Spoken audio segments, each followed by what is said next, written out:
ஆட்டுக்குட்டி ஒன்று காணவில்லையாம். கண்டறிந்த மேய்ப்பன் தேடி சென்றாராம்.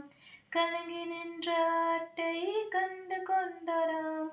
தோள் சுமந்து வந்து வீடு சேர்த்தாராம்.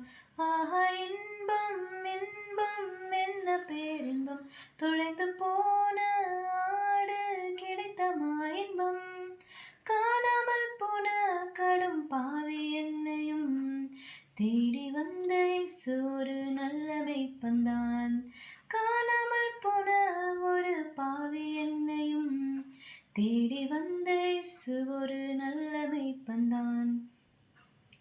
எத்தனைதான் ஆடுகள் இருந்த போதிலும் தொலைந்து போனதோ ஒரு ஆடு என்றாலும், காரிருள் சூழ்ந்த நேரமாயினும் தேடி சென்ற